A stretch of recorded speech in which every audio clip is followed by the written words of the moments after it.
In this application, we're learning about a motorbike building operation. The revenue function and the costs associated with building X motorbikes each week is given to us. We have a function R and a function C. The units on those are thousands of dollars.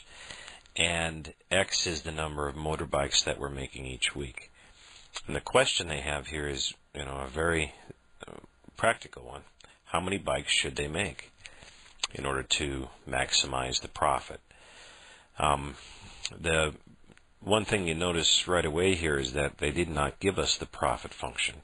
There is this hint here, but presumably we would know that anyway. Profit is the amount of money you're bringing in minus the amount of money you're paying out.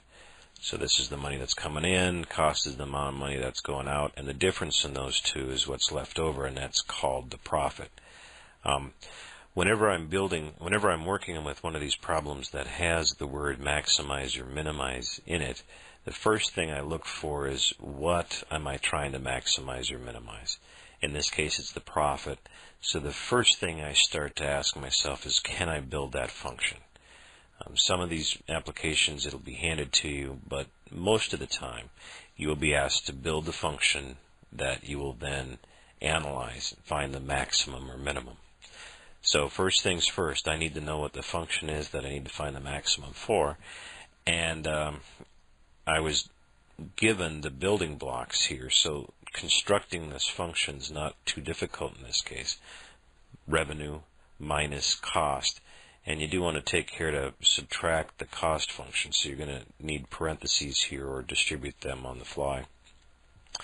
And so now I have my profit function. This might not be the most convenient way to write it, but this is the profit function. I'll do some algebra to simplify this here in a moment.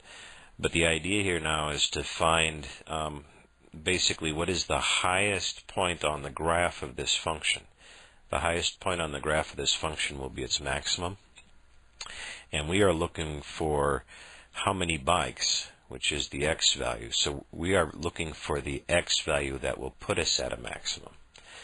So it's useful to try and be able to visualize this graph. We might not need to see it in its entirety, but we want to see some key features. So I'm going to rewrite this a couple of times to try and get it into a form that I better understand. So I'm going to multiply this out. This will be 20x minus x squared minus 20 minus 3x. And I'm going to combine like terms, but I'm also going to write my leading order term first. So the highest powers first. Minus x squared. 20x minus 3x will be a plus 17x, and then minus 20. And I now observe that this is a degree 2 polynomial. Its graph is a parabola, therefore, and the leading coefficient is negative. So the graph of this thing, I'm not sure exactly where it's located, but the graph of this thing is a downward opening parabola. And what I want to know is how to get up here to this maximum value. And the way to get up to that maximum value is to find the x value that will put you there. This turn on a parabola is called the vertex, and we have a number of ways of finding the values related to this vertex. In particular, we can make use of some symmetry here. The x value for the vertex will be halfway between the two zeros, so if I can find the x-intercepts for the parabola, then I could use the midpoint. Halfway between those two would be that value. And from our quadratic formula, we know that the zeros of this are, well, let's just write it out. This will be equal to 0 if x is equal to minus b plus or minus the square root of b squared minus 4ac all over 2a. And again, the form that we're working with here is ax squared plus bx plus c. And the numbers that are halfway between these two values, the single number that's halfway between these two values is this value.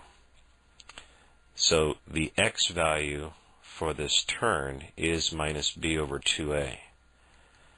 And in this problem, the a is the number -1 and b is the number 17.